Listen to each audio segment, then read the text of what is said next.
영국 병원에서 위내시경 대기만 1년. 죽고 나서 검사해 줄 거냐며 분통을 터뜨리던 70대 영국인 아서씨. 결국 한국 사위의 손에 이끌려 강남의 한 병원에 도착하는데요. 이게 병원이야, 우주선이야. 놀라움도 잠시 그는 곧 충격적인 진단을 받게 됩니다. 하지만 한국 의료진은 그에게 절망 대신 전 세계가 놀랄 만한 마법을 보여줍니다. 고집센 영국 장인이 오열하며 한국 사위에게 전 재산 같은 시계를 건넨 사연 함께 보시죠. 잠깐 시작 전에 구독과 좋아요 한 번씩만 부탁드립니다. 여러분의 작은 응원이 더 좋은 이야기를 만드는 큰 힘이 됩니다. 저는 아서 윌리엄스입니다. 런던 남부 캠버웰의 낡은 골목 안쪽, 간판도 제대로 없는 허름한 공방에서 50년을 보낸 시계 수리공이에요. 공방 문을 열면 가장 먼저 오래된 기름과 금속 냄새가 코를 찌릅니다. 벽에는 수백 개의 시계가 각자의 속도로 째깍거리고 있고 작업대 위에는 확대경과 핀셋과 드라이버가 가지런히 놓여 있죠. 올해 73이 됐습니다. 사람들은 저를 보고 고집쟁이라고 해요. 맞는 말이에요. 빅벤의 종소리가 1초라도 어긋나면 밤잠을 설치는 성격, 그게 바로 저 아서라는 사람입니다. 제가 평생 믿어온 신조가 하나 있어요. 명품이란 무엇일까? 시간이에요. 오래 공들인 것만이 진짜 가치를 지닙니다. 1분을 아끼려고 대충 만든 물건은 1년을 못 버텨요. 톱니바퀴 하나를 끼워 넣을 때도 10번을 확인하고 20번을 조정합니다. 50년을 그렇게 살아왔어요. 하지만 정작 제 몸속의 시계는 고장나고 있었습니다. 명치 끝이 불에 타는 듯한 통증이 6개월째 멈추지 않았어요. 처음에는 참을만 했습니다. 나이 70이 넘으면 여기저기 아픈 게 당연하지 않겠어요. 영국 남자답게 이 악물고 버텼죠. 소화제를 먹고 우유를 마시고 그래도 안 되면 위스키를 한 잔 걸치고 잠을 청했죠. 하지만 통증은 점점 악화됐어요. 밤에 잠을 설치기 시작했고 식사량이 반으로 줄었습니다. 체중이 석 달 만에 5kg이나 빠졌어요. 아침마다 거울을 보면 광대뼈가 점점 도드라지고 눈구멍이 깊어지는 게 보였습니다. 아내 마가렛이 아침마다 제 얼굴을 걱정스럽게 들여다보는 게 느껴졌어요. 우리의 자랑이라던 NHS, 그러니까 영국 국가 의료 서비스 말이에요. 이게 언제부터인가 녹슨 태엽처럼 삐걱거리며 돌아가고 있었습니다. 일단 지피라고 부르는 동네 주치의를 만나는 데만 3주가 걸렸어요. 전화를 걸면 자동응답기가 받았고 대기 번호를 받으면 30분 넘게 모차르트 피아노 곡만 끝없이 흘러나왔습니다. 통화 연결이 되면 다음 빈자리가 3주 뒤라는 거예요. 아파서 전화한 건데 3주를 기다리라니 그때쯤이면 다 낫든지 죽든지 둘 중 하나 아니겠습니까? 겨우 예약을 잡아 3주를 기다려 진료실에 들어갔더니 의사는 제 배를 만져보지도 않았어요.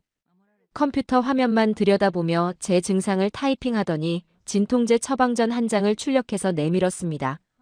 고작 5분도 안 걸렸어요. 50년 동안 세금을 꼬박꼬박 낸 대가가 처방전 한 장이라니요. 위내시경이 필요하지 않겠느냐고 제가 먼저 물었습니다. 의사의 대답은 허탈 그 자체였어요. 아서씨, 대기자 명단에 올려는 드리겠지만 올해 안에는 힘들 겁니다. 운 좋으면 내년 부활절쯤 가능할 수도 있어요. 라는 거였죠. 내년 부활절이라고요.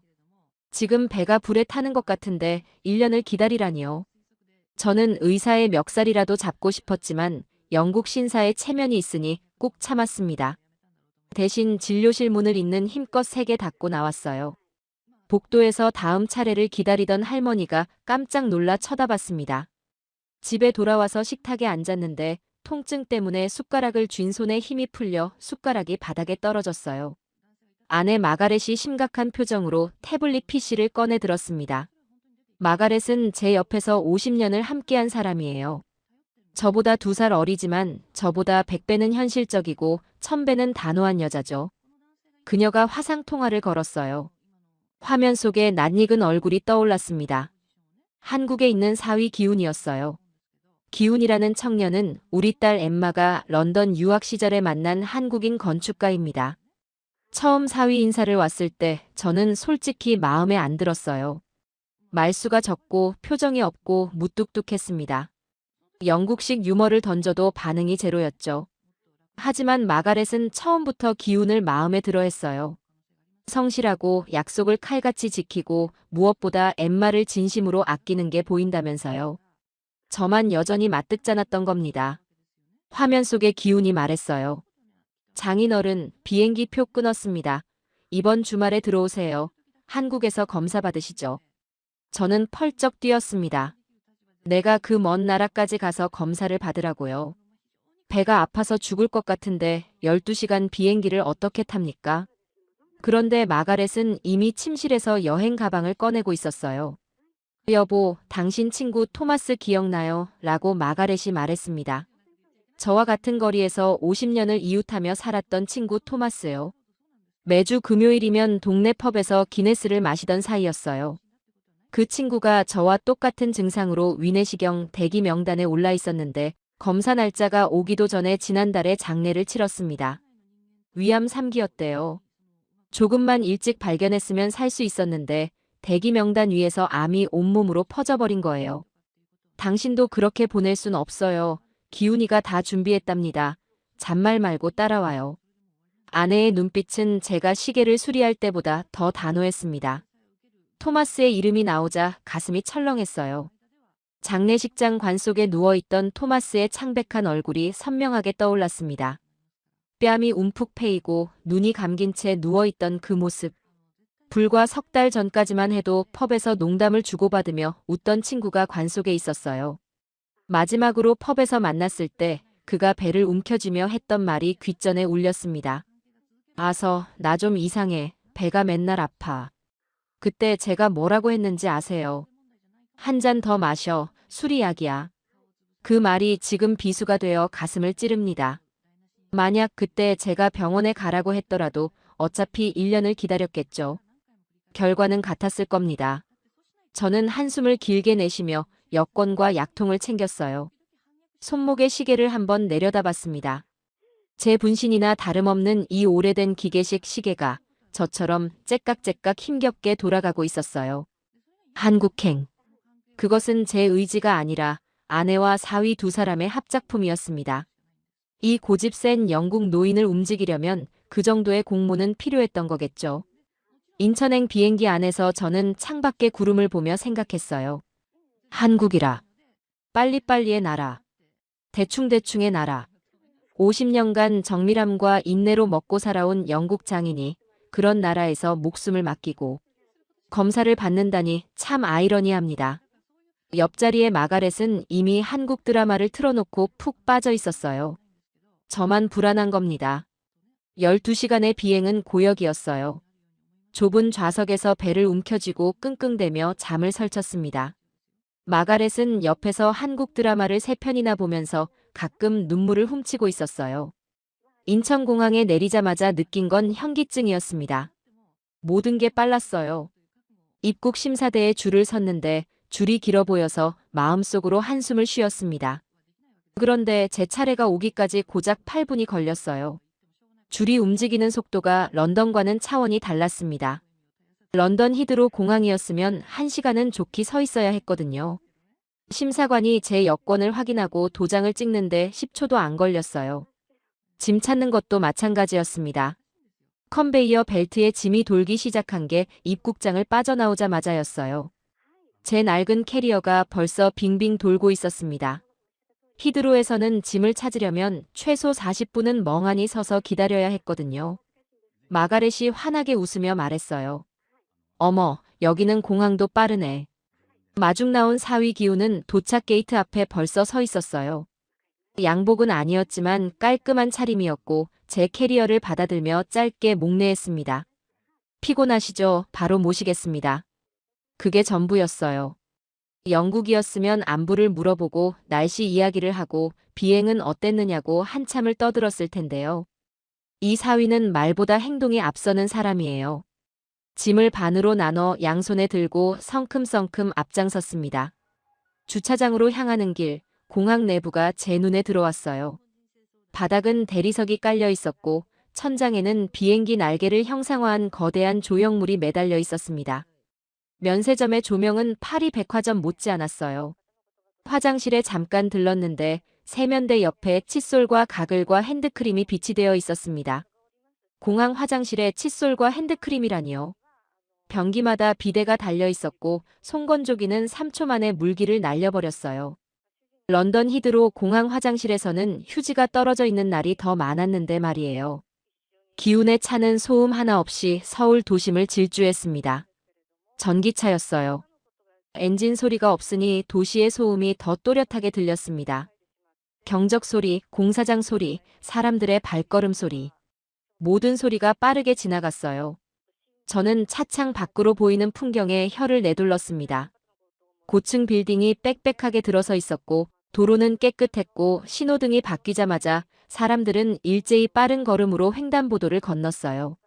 모든 것이 밀도 높게 압축되어 돌아가고 있었습니다. 런던의 느긋하고 여유로운 풍경과는 정반대였어요. 저는 참지 못하고 한마디 던졌습니다. 너무 촘촘해. 저렇게 빨리 지은 건물들이 과연 안전할 리가 있겠나. 숨막히게 빽빽하게 짓고 대충 올리고 그게 한국식 방식이겠지. 제 비아냥의 기운은 백미러로 저를 보며 살짝 미소만 지었어요. 그는 변명하지 않았습니다. 나중에 알게 됐지만 기우는 건축구조 전문가였어요.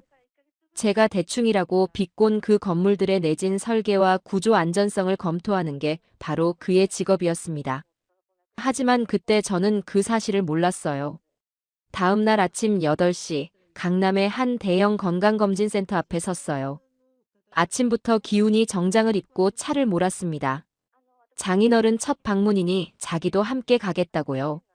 건물 외관부터 보통이 아니었어요. 유리와 강철로 된 현대적인 건물이 아침 햇살을 받아 반짝이고 있었어요. 안으로 들어서는 순간 저는 압도당했습니다. 대리석 바닥은 거울처럼 빛났고 로비는 특급 호텔의 라운지 같았어요. 천장이 높고 조명이 은은했습니다. 한쪽에는 원두 커피 머신과 녹차 디스펜서, 과일물이 놓인 음료 코너가 있었고 고급 가죽 소파에 앉아 잡지를 읽는 사람들이 보였어요. 클래식 음악이 작게 흘러나왔습니다. 여기가 정말 병원이 맞나요? 런던 NHS 병원은 로비에 플라스틱 의자가 줄줄이 놓여 있고 형광등이 지직거리며 켜져 있고 소독약 냄새가 코를 찔렀거든요. 그런데 이 한국 병원에서는 소독약 냄새가 전혀 나지 않았습니다. 대신 은은한 아메리카노 향과 꽃향기가 감돌았어요. 마가렛이 제 팔을 잡으며 속삭였습니다. 여보, 여기 정말 병원 맞아요? 백화점 아니에요? 접수처 직원이 다가왔습니다. 놀랍게도 유창한 영어를 했어요. 아서님, 환영합니다. 이 태그를 손목에 차시면 됩니다. 직원이 채워준 것은 전자팔찌였어요. 가벼운 실리콘 밴드에 작은 칩이 내장되어 있었습니다. 색상은 파란색이었고 제 이름과 생년월일이 작은 화면에 표시되었어요. 각 검사실 앞 리더기에 이걸 대시면 자동으로 순서가 안내됩니다. 대기하실 필요 없이 안내에 따라 이동하시면 됩니다. 라는 설명이었어요. 저는 팔찌를 멍하니 내려다봤습니다. 이게 뭡니까? 죄수에게 채우는 전자발찌입니까? 아니면 디즈니랜드 자유이용권입니까? 기훈아, 이게 대체 뭐냐? 의사 얼굴도 안 보고 기계한테 검사받으라는 거냐? 제가 불만을 터뜨리자 옆에 있던 마가렛이 제 등을 찰싹 때렸어요. 촌스럽게 왜 이래요? 이게 최첨단이라는 거예요. 당신 공방처럼 먼지 쌓인 장부 넘기는 시대가 아니라고요. 아내는 이미 익숙한 듯 자신의 팔찌를 리더기에 삑 하고 찍었습니다. 화면에 대기 순번 1번이 떴어요. 검사 순서와 이동 경로가 화면에 깔끔하게 표시되었습니다. 아내는 신이 나서 첫 번째 검사실을 향해 걸음을 옮기기 시작했어요. 저는 복도를 따라 걸으며 벽면의 대형 모니터들을 유심히 봤어요. 모니터에는 각 검사실의 대기 현황이 실시간으로 표시되고 있었습니다. 어떤 방은 대기 0분, 어떤 방은 대기 2분. 환자들이 팔찌를 찍을 때마다 숫자가 변했어요. 나중에 안 사실인데 이 시스템이 환자들의 동선을 실시간으로 분석해서 대기 시간을 최소화하도록 순서를 자동 배치하고 있었습니다.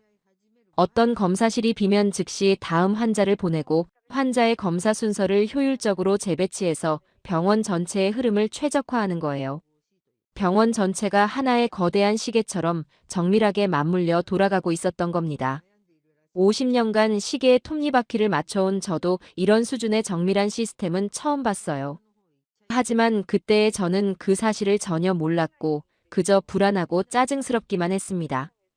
영국 병원은 느리지만 최소한 의사가 환자를 한 명씩 마주보며 이야기를 나눈다고요.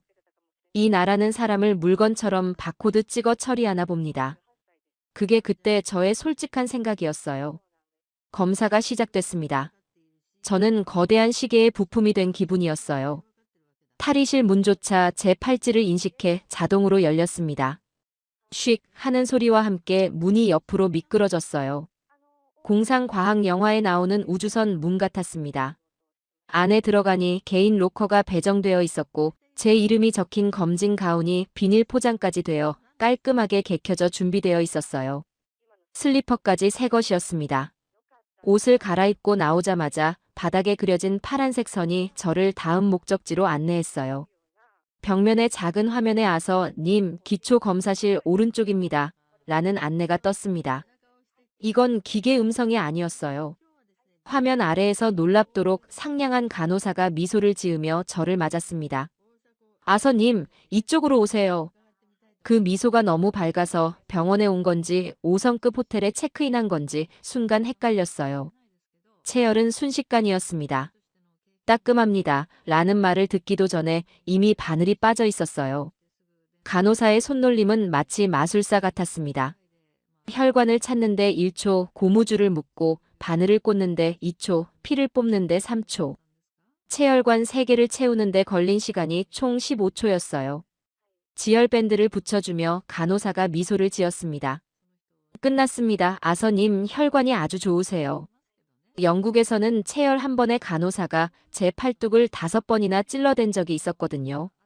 혈관이 잘 안 보인다면서 이리저리 찌르고 다른 간호사를 부르고 결국 반대쪽 팔까지 찔렀어요.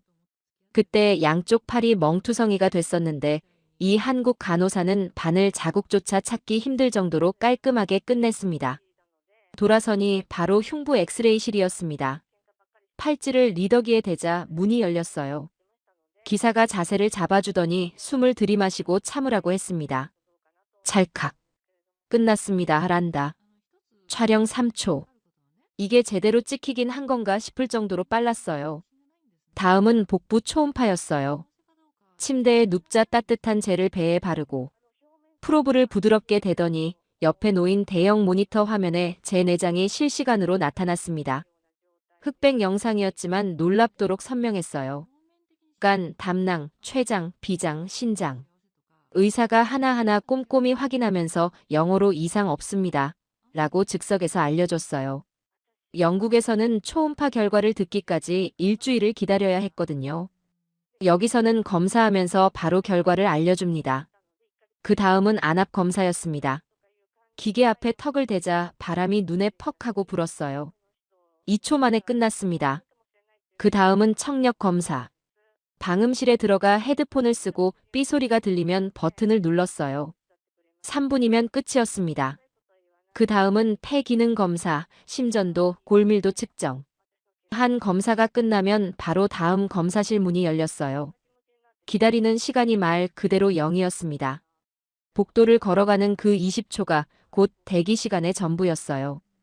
영국에서는 검사 하나 끝나고 다음 검사까지 대기실에서 2시간씩 앉아 있어야 했거든요. 영국에서는 어땠냐고요? 피 뽑고 결과 듣는데 최소 3일이 걸렸어요. 결과지가 우편으로 오는 경우도 있었습니다. 엑스레이 한 장 찍으려면 별도로 예약을 잡아야 했고 빠르면 2주, 늦으면 한 달을 기다려야 했어요. 초음파는 더 심했습니다. GP가 전문의에게 의뢰서를 써야 했고 의뢰서 처리에만 일주일, 전문의 예약 잡는데 또 한 달. 검사 결과 나오는데 또 2주. 이 모든 검사를 다 끝내고 결과를 종합하려면 영국에서는 반년이 넘게 걸렸을 겁니다. 그 반년 사이에 제 친구 토마스는 세상을 떠났고요. 그런데 이 한국이라는 나라에서는 이 모든 게 고작 1시간 안에 이루어지고 있었어요. 저는 아직 검진 가운을 입고 있었고 마가렛은 이미 모든 검사를 끝낸 뒤였습니다. 저는 참다 못해 기운을 불러 세웠어요. 자네 솔직히 말해봐. 여기 공장이지. 사람을 물건처럼 찍어내는 공장 맞지. 한 명 한 명에게 신경 쓰는 게 아니라 수백 명을 기계적으로 돌리는 거잖아. 기우는 당황하지 않고 차분하게 대답했습니다. 장인어른, 빠르다고 해서 대충 하는 게 아닙니다. 시스템이 낭비를 없앤 겁니다. 영국은 의사 한 명이 혼자서 접수도 하고 체열도 하고 설명도 하고 모든 걸 다 하려고 하니까 느린 거예요. 여기는 각 분야 전문가가 자기 영역에만 집중하니까 빠르면서도 정확한 겁니다. 분업의 힘이에요. 아니야, 나는 납득할 수 없네. 의사가 내 눈을 들여다보고 청진기를 가슴에 대고 음하며 고민하는 시간이 있어야 하는 거 아닌가. 그게 진료의 핵심이야. 100년 넘은 영국 의학의 전통이란 말이야. 이런 패스트푸드 같은 검사는 환자에 대한 모욕이라고. 저는 고집을 부리며 대기실 소파에 주저앉았습니다. 영국 신사의 자존심으로 온몸을 단단히 무장한 채요. 그때 마가렛이 커피 머신에서 뽑은 따뜻한 라테를 제 앞에 톡 놓으며 말했어요. 여보, 그 고민하는 시간 기다리다가 토마스 죽은 거 잊었어요. 의사가 환자 눈을 들여다보면서 하고 고민하는 그 시간 동안 환자 몸속에서는 암세포가 자라고 있는 거라고요. 환자가 살아있어야 눈을 들여다보든 말든 하지. 그냥 이 커피 마시고 따라와요. 나는 벌써 부인과 검사의 유방 촬영까지 끝났다고요. 아내의 말에 저는 할 말을 잃었습니다. 마가렛은 이미 한국의 속도에 완전히 적응해서 오히려 즐기고 있었어요. 부인과 검사와 유방 촬영까지 전부 끝내고 나서 로비의 고급 소파에 편하게 앉아 녹차를 마시며 한국 패션 잡지를 뒤적이고 있었습니다. 글자는 한 글자도 못 읽으면서 사진만 보며 어머 이 옷 예쁘다 하는 표정을 짓고 있었어요. 70대 영국 할머니가 강남 잡지를 보며 감탄하는 모습이 우습기도 하고 부럽기도 했습니다. 저만 여전히 영국식 고집으로 무장한 채 소파에 앉아 투덜대고 있었던 거예요. 영국에서 가장 소중한 건 전통과 절차입니다. 시간이 오래 걸려도 한 걸음 한 걸음 밟아야 한다는 게 영국인의 철학이에요. 그런데 이 나라는 그 모든 절차를 재설계해서 환자가 1초도 낭비하지 않도록 만들어 놓았더군요. 결과만 보면 영국의 반년치 검사를 1시간에 해낸 셈이었습니다. 불편했지만 한편으로는 묘한 감탄이 올라오는 것도 사실이었어요. 물론 인정하기는 싫었습니다. 아직까지는요. 모든 기초검사가 끝나고 마지막 관문이 남았습니다. 위내시경이었어요. 솔직히 다른 검사들은 좀 빠르다 싶었을 뿐이지 별로 거부감이 없었습니다. 피 좀 뽑고 엑스레이 찍고 초음파 보는 건 몸 바깥에서 하는 일이니까요. 그까짓 것쯤이야 참을 수 있었어요. 하지만 내시경은 차원이 다른 문제였습니다. 카메라가 달린 긴 호스를 입으로 넣어서 식도를 타고 내려가 위장 안까지 집어넣는다는 거예요. 상상만으로도 구역질이 났습니다. 게다가 수면 내시경이라고 마취를 해서 환자를 완전히 재운 뒤에 검사를 한다는 겁니다. 제가 의식이 없는 상태에서 누군가 제 몸속을 들여다본다니요. 통제권을 완전히 내려놓아야 한다는 게 가장 무서웠습니다. 70년 넘게 모든 것을 제 손으로 통제하며 살아온 사람에게 잠든 채로 타인에게 몸을 맡기라니요. 저는 본능적인 공포와 거부감이 밀려왔어요. 절대 안 됩니다. 내가 잠든 사이에 내 몸속에서 무슨 짓을 할지 어떻게 알겠습니까? 만약 실수로 내장에 구멍이라도 나면 어쩔 건데요. 마취 전문의는 있기나 한 건가요? 마취 부작용으로 깨어나지 못하면요. 영국에서도 전신 마취는 수술실에서만 허용되는 건데 여기서는 외래 진료실에서 간호사가 마취를 한다고요. 이건 제 상식으로는 납득이 안 됩니다. 저는 검사실 앞에서 버티기에 들어갔어요. 벽에 등을 기대고 팔짱을 낀 채 꼼짝도 하지 않았습니다. 70년 넘게 다져온 영국식 고집이 온몸에서 뿜어져 나왔어요. 간호사 2명이 난처한 표정으로 서로를 쳐다봤습니다. 영어가 가능한 간호사가 다가와서 수면 마취의 안전성과 절차를 정중하게 설명해줬지만 저는 고개를 세차게 저었어요. 기운이 다가와서 제 어깨를 조심스럽게 잡았습니다. 장인어른, 여기 소화기 내과 전문의들은 세계 최고 수준입니다. 한국의 위암 조기 발견율은 세계 1위예요. 그만큼 내시경 기술이 발달한 나라가 없습니다. 이 병원 의사들은 하루에만 수십 건을 시술해요. 1년이면 수천 건이에요. 영국 어떤 병원의 어떤 의사보다 압도적으로 경험이 많습니다. 수면 마취도 마취 전담 간호사가 맡고 최신 모니터링 장비가 실시간으로 혈압과 심박수와 산소 포화도를 전부 체크합니다. 이상 징후가 조금이라도 보이면 즉시 중단해요. 위험할 일은 없습니다. 경험이 많다고? 하루에 수십 건이라고? 그건 반복 노동일 뿐이야. 장인의 손길과 공장의 기계팔은 다른 거라고. 나는 시계 하나를 고칠 때도 최소 일주일을 고민하네. 아무리 급한 술이라도 이틀은 걸려. 톱니바퀴 하나를 끼우기 전에 전체 메커니즘을 10번은 들여다보고 확대경으로 20번은 확인해. 그게 진짜 장인 정신이야. 속도가 아니라 정성이 기술의 본질이라고. 이렇게 컨베이어 벨트 위에 환자를 올려놓고 붕어빵 찍듯 하는 건 기술이 아니라 단순 작업이야. 나는 내 소중한 위장을 공장 라인에 올릴 수 없네. 제 고집은 확고했습니다. 주변의 한국인 환자들이 웅성거리며 저를 쳐다봤어요. 저 외국 할아버지 왜 저래? 하는 눈빛이 사방에서 느껴졌습니다. 한국 환자들은 아무도 내시경을 무서워하지 않는 것 같았어요. 줄을 서서 차례를 기다리다가 들어가서 15분 만에 웃으며 나오고 있었습니다. 어떤 아주머니는 시술 후 바로 커피를 마시며 전화를 하고 있었어요.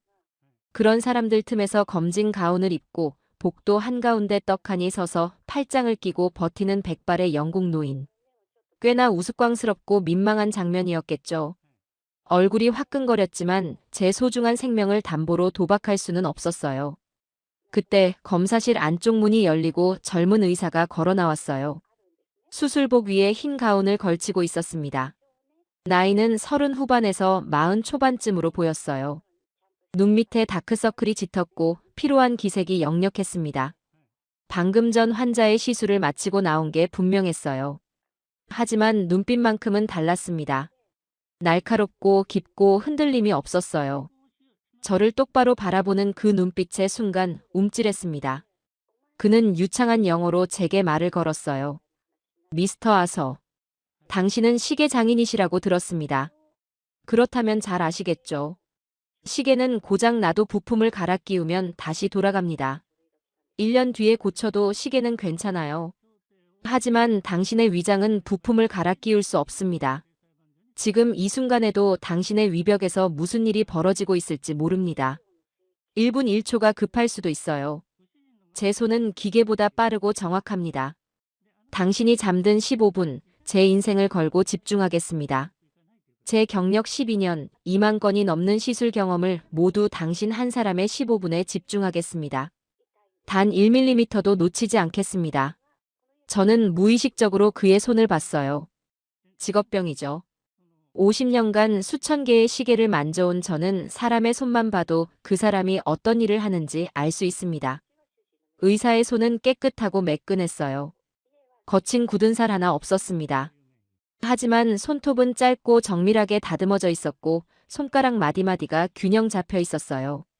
무엇보다 놀라운 건 떨림이 전혀 없다는 것이었습니다. 숨을 쉬고 있는데도 손끝이 바위처럼 안정적이었어요.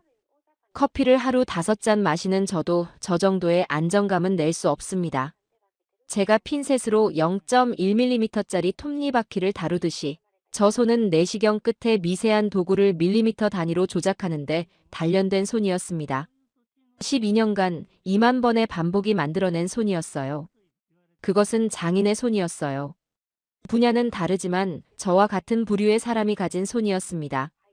저는 그 눈빛과 그 손에 압도되었어요. 입술이 떨렸습니다. 50년간 쌓아올린 편견의 성벽에 처음으로 금이 갔어요. 이 젊은 의사는 저처럼 하나의 기술에 인생을 바친 사람이었습니다. 다만 제가 톱니바퀴를 다루는 동안 그는 사람의 내장을 다뤘을 뿐이에요. 저는 나도 모르게 팔짱을 풀었습니다. 굳어있던 어깨가 스르르 내려갔어요. 천천히 소매를 걷어올리며 왼팔을 내밀었습니다. 마가렛이 옆에서 안도의 미소를 지으며 제 등을 가볍게 두드렸어요. 잘 생각했어요, 여보. 그녀는 처음부터 알고 있었던 겁니다. 이 고집쟁이 남편이 결국은 항복할 거라는 걸요. 다만 시간이 좀 걸릴 뿐이라는 것까지도요. 저는 검사실 문을 통과했습니다. 심장이 두근거렸지만 발걸음은 단단했어요. 검사실 침대에 누웠습니다. 흰색 시트에서 깨끗한 세탁 냄새가 났어요. 천장에 둥근 조명이 눈에 들어왔습니다. 옆에는 여러 대의 모니터가 줄지어 서 있었고 알 수 없는 기계들이 조용히 불빛을 깜빡이고 있었어요. 간호사가 왼쪽 팔에 혈압 측정 밴드를 감고 오른손 검지손가락에 빨간 빛이 나는 산소 포화도 측정기를 끼워줬습니다. 가슴에는 심전도 패드 3개가 부착됐어요. 모니터에 제 심박수가 초록색 선으로 그려지기 시작했습니다. 분당 92회. 평소보다 20회나 빠른 숫자였어요. 긴장하고 있다는 명백한 증거였죠. 옆에서 아까 그 젊은 의사가 니트릴 장갑을 양손에 끼며 차분하게 말했어요. 미스터 아서 편하게 계세요. 깨어나시면 모든 게 끝나 있을 겁니다. 아무 걱정 마세요. 편하게 자라니요. 지금 제 심장이 갈비뼈를 뚫고 바깥으로 튀어나올 것 같은데요. 간호사가 주사기를 들었어요. 투명한 액체가 들어있었습니다. 프로포폴이라는 마취약이라고 설명해줬어요.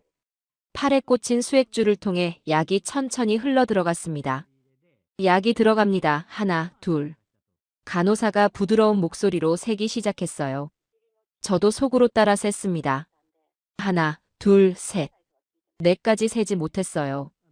혈관을 타고 올라온 따뜻한 기운이 온몸으로 퍼지더니 천장의 조명이 서서히 흐려지기 시작했습니다. 마치 런던에 짙은 11월 안개 속으로 빨려 들어가는 기분이었어요. 소리가 멀어지고 시야가 좁아지고 의사의 얼굴이 안개 너머로 사라졌습니다. 아, 이게 수면 마취구나 하는 게 마지막 생각이었어요. 그리고 세상에서 가장 깊고 부드러운 어둠이 저를 감쌌습니다. 얼마나 지났을까요? 1초였는지 1시간이었는지 하루였는지 감이 없었어요. 아버님, 일어나세요. 기운의 목소리가 깊은 어둠 속에서 울렸습니다. 멀리서 들리다가 점점 가까워졌습니다. 안개가 걷히듯 의식이 서서히 돌아왔어요. 눈을 떴습니다. 하얀 천장이 보였어요. 회복실이었습니다. 햇살이 블라인드 사이로 비치고 있었고 옆 침대에서는 다른 환자가 이미 일어나 웃으면서 주스를 마시고 있었어요. 머리가 맑았습니다. 놀라울 정도로 맑았어요. 구역감도 없고 두통도 없고 목이 아프거나 따가운 것도 전혀 없었습니다. 오히려 몸이 가볍고 개운했어요. 8시간 푹 잠을 자고 상쾌하게 일어난 일요일 아침 같은 기분이었습니다. 제가 방금 위에 카메라를 넣었다 뺀 사람이 맞는 겁니까? 손목시계를 봤어요. 겨우 30분이 지나 있었습니다. 의식을 잃은 시점으로부터 정확히 30분. 그 사이에 마취가 되고 내시경이 이불통에 들어갔다가 위장을 구석구석 살피고 다시 나오고 마취에서 깨어난 겁니다. 이 모든 과정이 30분이라니요. 거짓말. 저는 벌떡 일어나 소리쳤어요. 아직 시작도 안 했지. 내가 잠이 안 들어서 포기한 거 아니야. 내 목구멍이 멀쩡한 거 보면 분명 호스를 안 넣은 거야. 기운이 살짝 웃으며 고개를 저었어요. 장인어른, 다 끝났습니다. 영상도 찍혀 있어요. 저는 믿을 수가 없었습니다. 제 몸속에 카메라가 들어갔다 나왔는데 아무런 느낌이 없다니요. 목이 안 아프고 배가 안 아프고 심지어 트림조차 나지 않았어요. 런던의 동네 의원에서 비수면 내시경을 했던 친구는 일주일 동안 목이 아팠다고 했거든요. 이건 정말 마법이 아니면 설명이 안 됩니다. 영국에서는 수면 마취 후 깨어나는 데만 반나절이 걸리는 경우가 허다했거든요. 마취에서 깬 뒤에도 하루 종일 머리가 멍하고 속이 뒤집혀서 구토를 하는 사람도 수두룩했습니다. 마취 후유증으로 이틀째 몸져 눕는 사람도 봤어요. 그런데 이렇게 개운할 수가 있단 말입니까? 마취약의 종류가 다른 건지, 투여량을 정밀하게 계산한 건지, 아니면 이 나라 의료진이 마법사인 건지 모르겠지만 30분 전에 마취를 당한 73세 노인의 컨디션이 전혀 아니었습니다. 기우는 말없이 미소만 지으며 저를 부축해 침대에서 내려주었어요. 슬리퍼를 신겨주고 따뜻한 유자차 한 잔을 건네주었습니다. 달콤하고 시큼한 향이 코끝에 닿았고 맛이 목을 타고 내려갔어요. 위장에 아무 부담이 없었습니다. 기우는 제 팔을 잡고 천천히 복도를 걸었어요. 진료실로 향하는 길이었습니다. 복도의 창문 밖으로 강남의 빌딩 숲이 햇살에 반짝이고 있었어요. 하지만 진료실 문 앞에 도착했을 때 분위기가 심상치 않다는 걸 직감적으로 느꼈어요. 문 너머에서 무거운 공기가 새어나오는 것 같았습니다. 문을 열고 들어갔어요. 아까 그 젊은 의사가 대형 모니터 앞에 앉아 있었습니다. 가운 위에 청진기를 걸고 표정이 진지했어요. 마가렛은 이미 와서 의사 옆 의자에 앉아 있었습니다. 아내의 표정이 단단히 굳어 있었어요. 입술을 꽉 깨물고 있었고 무릎 위에 놓인 손끝이 미세하게 떨리고 있었습니다. 50년을 함께 살았으니 그 표정이 무엇을 의미하는지 압니다. 정말로 심각한 일이 있을 때만 짓는 얼굴이에요. 불안감이 밀물처럼 밀려왔습니다. 무슨 일이야? 기훈아, 무슨 일이야? 설마. 가슴이 덜컥 내려앉았어요. 다리에 힘이 빠져서 의자에 쓰러지듯 주저앉았습니다. 마가렛이 제 손을 잡았어요.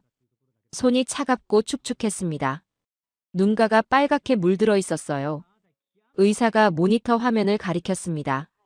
대형 스크린에 선명한 고화질 영상이 펼쳐졌어요. 제 뱃속이었습니다. 살아있는 제 위장 내부가 화면에 가득 찼어요. 핑크빛 동굴처럼 촉촉하고 부드러운 위벽이 보였습니다. 내시경 카메라가 촬영한 실시간 기록이었어요. 마치 해저 탐사 영상을 보는 것 같았습니다.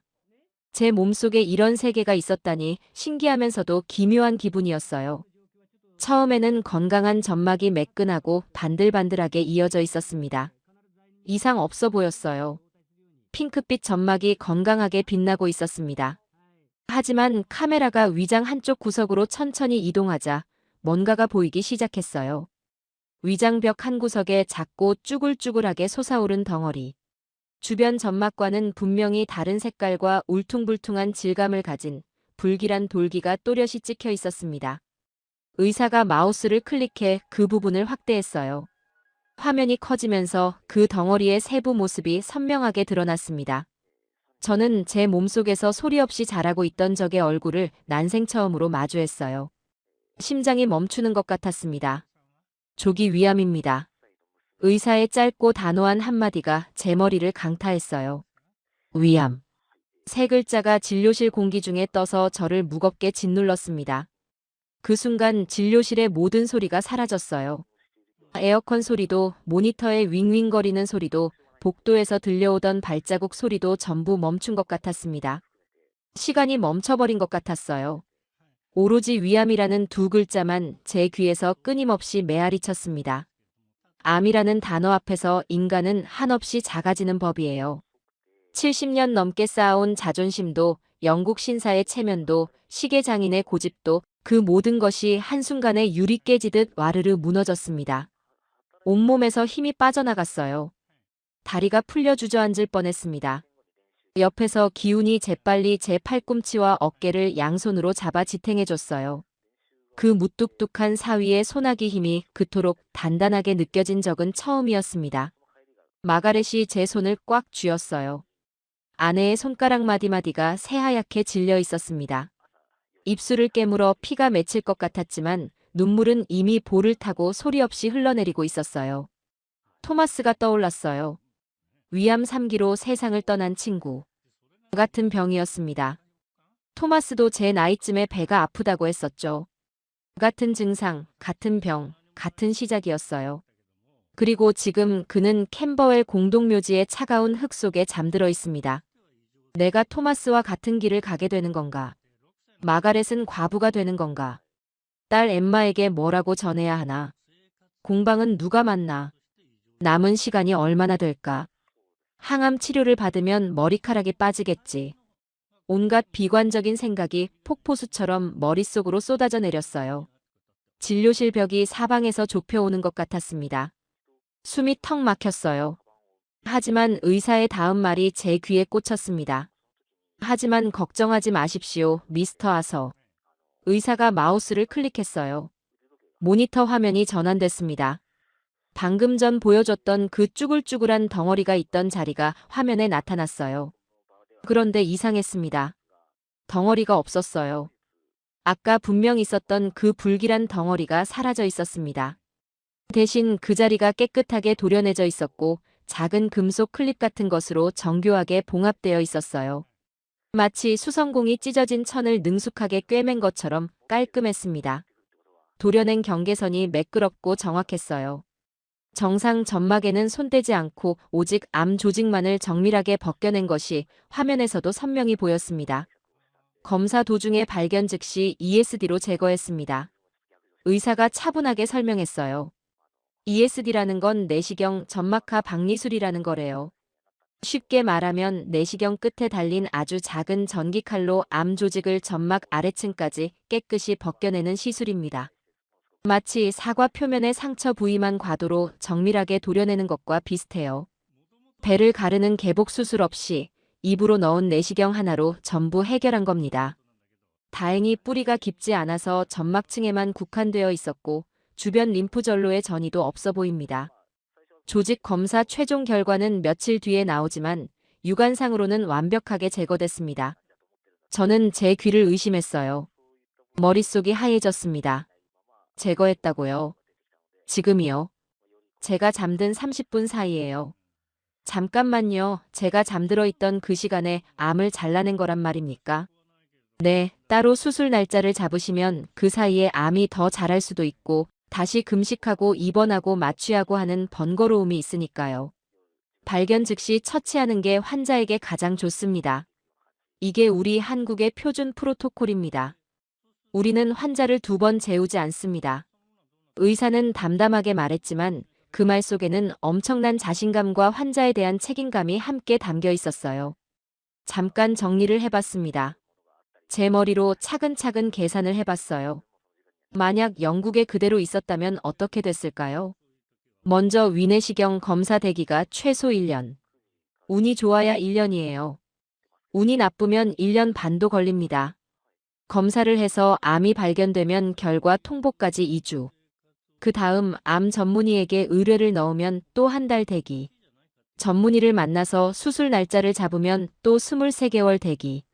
총합하면 발견부터 수술까지 최소 반년에서 1년이 걸립니다. 그 긴 시간 동안 암은 조용히 자라고 전이가 시작되고 조기암이 진행성 암으로 변하고 수술로도 감당이 안 되는 지경에 이르렀겠죠. 토마스가 바로 그 경로를 밟았어요. 대기 명단에 이름을 올리고 기다리고 기다리는 동안 암은 3기가 되어버렸습니다. 시스템이 사람을 죽인 거예요.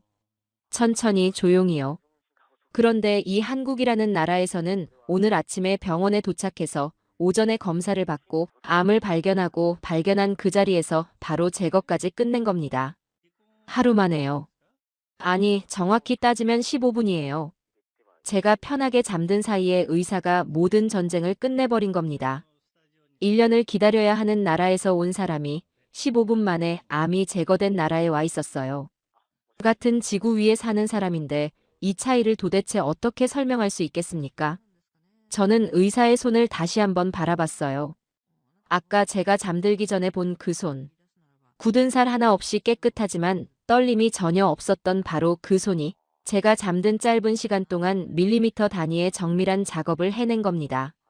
암 조직과 정상 조직의 경계를 구분하고 정확히 그 경계선을 따라 전기칼을 움직이고 출혈을 멈추고 클립으로 봉합한 거예요. 그것은 단순한 속도가 아니었습니다. 단 한치의 망설임도 없는 판단력과 수만 번의 반복이 만들어낸 완벽한 기술의 결합이었어요. 시계 장인인 저도 이 정도 정밀함 앞에서는 고개를 숙일 수밖에 없었습니다. 저 의사의 손은 제가 50년간 봐온 어떤 장인의 손보다도 정확했어요. 저는 비로소 인정했습니다. 온전히 인정했어요. 한국의 빨리빨리는 대충이 아니었습니다. 환자를 살리기 위한 치열함이었어요. 1분을 아끼는 게 아니라 1분 1초라도 더 빨리 생명을 구하기 위한 절박한 사명감이었습니다. 영국의 느림이 전통이고 격식이라면 한국의 빠름은 생명에 대한 뜨거운 존중이었어요. 50년간 시간의 가치를 누구보다 잘 안다고 자부했던 시계장이 나서 윌리엄스는 오늘 이 한국이라는 나라에서 시간의 진짜 의미를 배웠습니다. 진료실을 나오며 다리가 후들거렸습니다. 공포 때문이 아니라 안도감과 충격이 한꺼번에 밀려와서 온몸에 힘이 빠진 거예요. 대기실 소파에 주저앉아 한참 동안 말을 잇지 못했습니다. 천장을 멍하니 올려다보다가 눈을 감았어요. 조기 위암입니다라는 단어와 완벽하게 제거됐습니다라는 단어가 머릿속에서 끝없이 부딪혔습니다. 두 문장이 서로 싸우고 있었어요. 아침까지만 해도 저는 그저 배가 아픈 투덜거리는 노인이었습니다.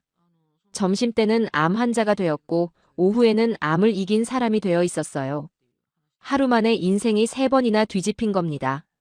이런 일이 실제로 가능하다니 머리로는 이해가 되는데 마음이 따라가질 못했어요. 마가렛이 제 옆에 와서 앉더니 아무 말 없이 제 손을 잡았습니다. 그녀의 손이 떨리고 있었어요. 아내의 손끝이 이렇게 차갑고 떨리는 걸 느끼는 건 정말 오랜만이었습니다. 결혼 50년 동안 이 여자는 항상 강한 척했거든요. 제가 공방 경영이 어려워 한숨을 쉴 때도, 제가 고집을 부려 이웃과 싸울 때도, 딸 엠마가 한국 남자와 결혼하겠다고 했을 때도 마가렛은 늘 의연하게 상황을 정리했습니다. 그런 아내가 지금 소리 없이 울고 있었어요. 눈물이 깊은 주름을 타고 줄줄 흘러내리고 있었습니다. 50년을 함께한 사람의 울음은 말보다 무거웠어요. 여보, 기훈이가 아니었으면 당신 정말 큰일 날 뻔했어. 마가렛이 떨리는 목소리로 말했어요. 당신이 한국 가기 싫다고 고집을 부리며 버틸 때 내가 얼마나 무서웠는지 알아요. 당신은 모르겠지만 토마스 장례식에서 돌아온 그날 밤부터 나는 잠을 못 잤어. 매일 밤 당신 숨소리를 확인했어요. 혹시 숨이 멈추지는 않았나 하고. 당신 체중이 빠지는 거 보면서, 얼굴이 해골처럼 변해가는 거 보면서 미칠 것 같았어. 당신도 토마스처럼 될까봐 매일 기도했어요. 아내는 말을 잇지 못하고 제 어깨에 얼굴을 묻었습니다. 저는 아무 말도 할 수 없었어요. 런던에서부터 12시간 비행기 안에서 병원 대기실에서 검사 결과를 기다리는 그 긴 시간 동안 이 여자가 얼마나 마음을 졸이고 있었을지 그제야 비로소 실감이 났습니다. 마가렛은 저보다 먼저 공포와 싸우고 있었던 거예요. 저 혼자 고집을 부리며 큰 소리 칠 때 아내는 뒤에서 소리 없이 무너지고 있었던 겁니다. 그때 기훈이 자판기에서 따뜻한 유자차 2잔을 뽑아왔어요. 한 잔은 제게, 한 잔은 마가렛에게 건넸습니다. 오늘 하루는 입원해서 경과 관찰하시고 내일 아침에 퇴원하시면 됩니다. 이미 VIP 병실 잡아뒀어요. 식사도 죽부터 나올 겁니다. 저는 찻잔을 쥔 손을 떨며 사위를 올려다봤어요. 이 무뚝뚝한 한국인 건축가 사위는 처음부터 모든 것을 설계해 두었던 겁니다. 비행기 표를 끄는 것부터 시작해서 검진센터 예약, 수면, 내시경 일정, 만약의 사태를 대비한 VIP 병실 확보, 퇴원 후 회복을 위한 숙소 준비까지. 마치 그가 건물을 지을 때처럼 빈틈없이 동선을 짜고 단계별로 준비해 놓았던 거예요. 처음 병원에 도착했을 때 채워졌던 전자팔찌, 대기 시간이 0이었던 이유, 모든 검사가 물 흐르듯 이어졌던 그 매끄러운 흐름. 그게 다 기훈이 사전에 병원과 조율해서 만들어 놓은 동선이었다는 걸 이제야 깨달았습니다. 저는 기훈을 완전히 잘못 봤었어요. 무뚝뚝하고 표정이 없어서 정이 없는 사람이라고 지레 짐작했습니다. 영국식 유머에 반응이 없어서 재미없는 사위라고 속으로 불평했어요. 동양인이라는 이유만으로 편견을 가진 적도 솔직히 있었습니다. 하지만 이 사람은 말로 사랑을 표현하는 타입이 아니라 행동으로 사랑을 설계하는 사람이었어요. 건축가답게 도면 위에 선을 긋듯 보이지 않는 설계도. 위에 장인어른의 생명을 지키겠다는 마음을 한 줄 한 줄 빼곡히 그려 넣었던 겁니다. 시끄러운 말 한마디 없이 묵묵하게요. 토마스 생각이 다시 났습니다. 가슴이 쿵 내려앉았어요.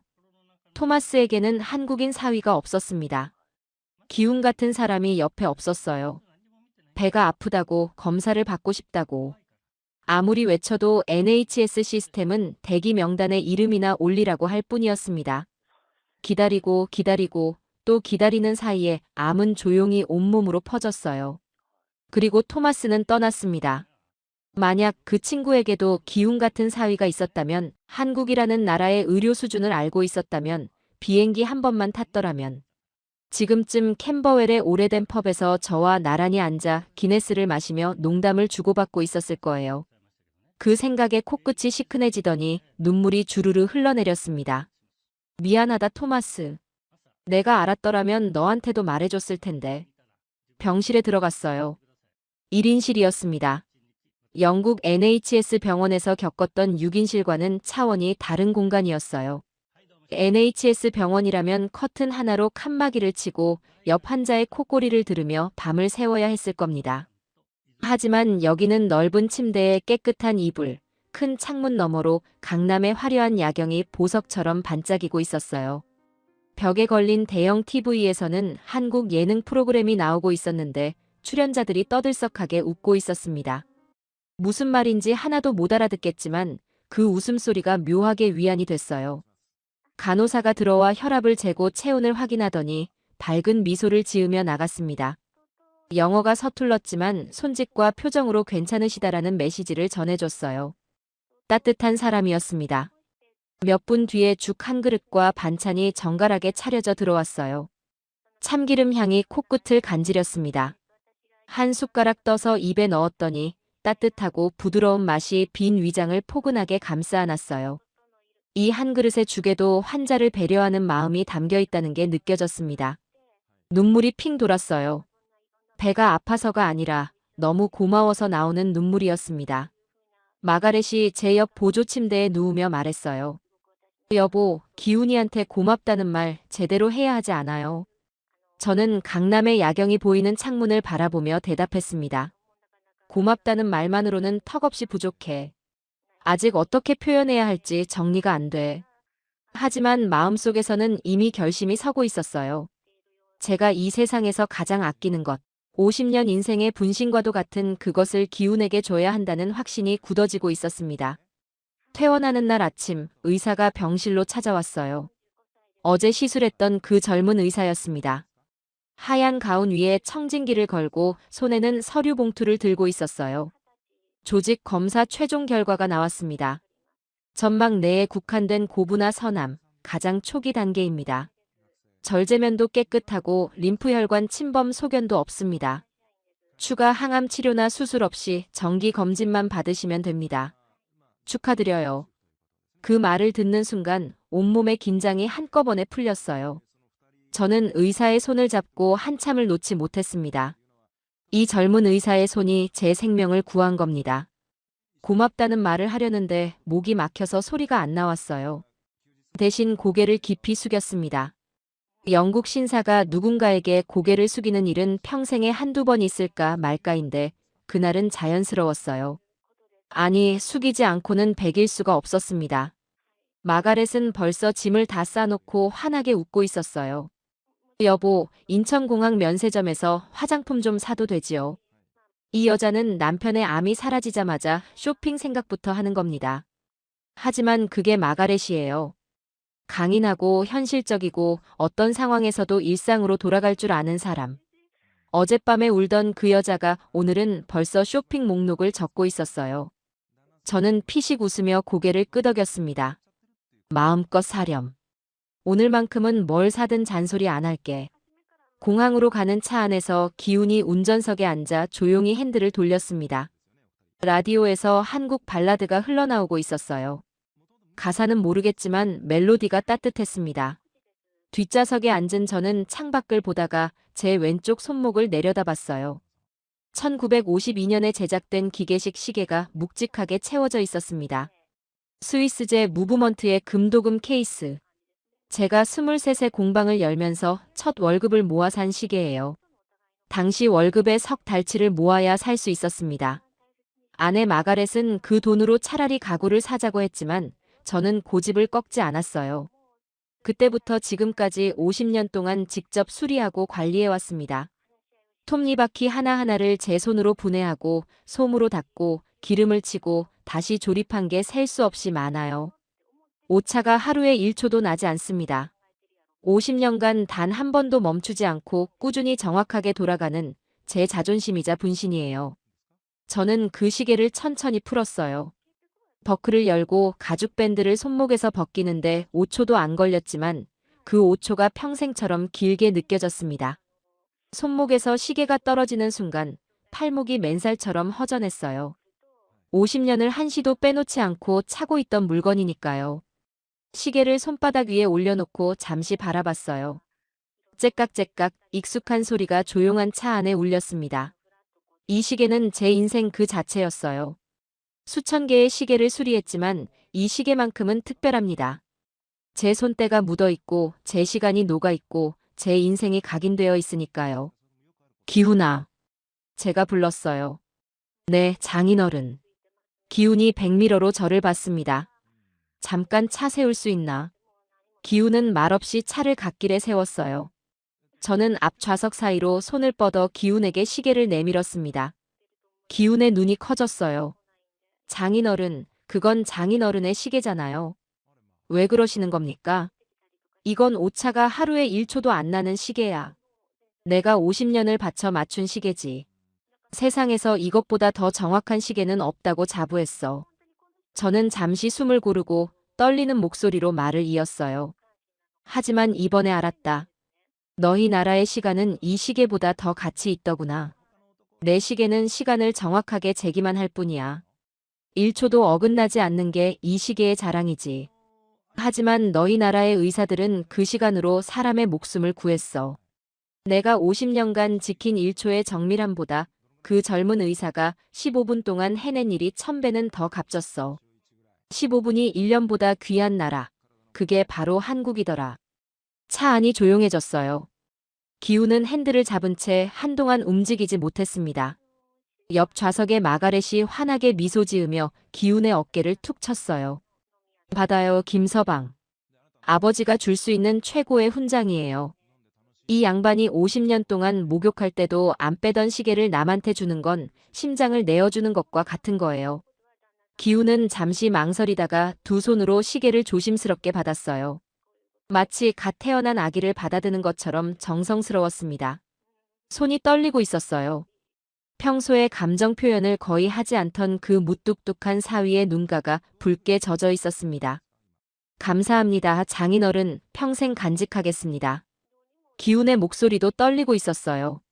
저는 그 모습을 보며 생각했습니다. 이 사람은 처음부터 좋은 사위였구나. 내가 편견이라는 두꺼운 안경을 쓰고 있어서 못 봤을 뿐이지. 엠마가 이 사람을 선택한 건 정말 탁월한 선택이었어. 차가 다시 출발했어요. 인천대교 위를 달리며 창밖으로 드넓은 서해의 바다가 펼쳐졌습니다. 푸른 바다 위에 햇살이 부서지고 있었어요. 저는 시계가 벗겨진 맨 손목을 내려다봤습니다. 하얀 피부 위에 시계를 찾던 자국이 선명하게 남아 있었어요. 50년간 단 하루도 빠짐없이 차고 있었으니 당연하죠. 허전했지만 마음은 충만했습니다. 50년 동안 시계에 갇혀있던 제 시간이 이제야 비로소 자유로워진 느낌이었어요. 한국은 정말 이상한 나라예요. 모든 것이 미친 듯이 빠르지만 그 속도 안에는 사람을 살리려는 뜨거운 심장이 뛰고 있습니다. 대충 하는 게 아니라 절박하게 하는 거예요. 1분 1초를 아끼는 게 아니라 1분 1초에 생명을 거는 거예요. 그리고 그 속도를 만들어낸 사람들, 하루에도 수십 명의 환자를 진료하면서도 한 명 한 명에게 최선을 다하는 의사들, 그 의사를 믿고 가족의 생명을 맡기는 사위 같은 사람들이 있는 나라예요. 저는 런던으로 돌아가면 공방의 선반 위에 태극기를 올려놓을 생각입니다. 그리고 캠버웰의 오래된 펍에서 토마스의 빈자리 옆에 앉아 기네스를 시킨 다음 남아있는 친구들에게 이 이야기를 해줄 거예요. 시간을 아끼고 싶은가? 생명을 아끼고 싶은가? 그렇다면 한국으로 가게나. 거긴 15분 안에 기적을 만들어내는 사람들이 사는 나라니까. 고집 센 영국 시계 장인 아서 윌리엄스가 한 점의 거짓도 없이 진심으로 그렇게 말합니다. 오늘 사연 어떠셨나요? 영국의 시계 장인 아서 씨는 한국의 빨리빨리가 단순한 성격 급함이 아니라 1분 1초라도 더 빨리 생명을 살리기 위한 의료진의 치열한 사명감이라는 것을 온몸으로 깨달았습니다. 우리에게는 너무나 당연한 동네 병원의 풍경이 세계인에게는 기적 같은 감동으로 다가온다는 사실에 다시금 가슴이 뜨거워집니다. 낯선 한국 땅에서 장인어른의 생명을 지켜낸 사위. 기훈 씨와 묵묵히 생명을 지키는 대한민국 모든 의료진에게 존경의 박수를 보냅니다. 오늘 이야기가 감동적이셨다면 구독과 좋아요 한 번씩 꼭 부탁드립니다. 여러분의 소중한 응원 한 번이 더 따뜻하고 자랑스러운 대한민국 이야기를 만드는 큰 힘이 됩니다. 감사합니다.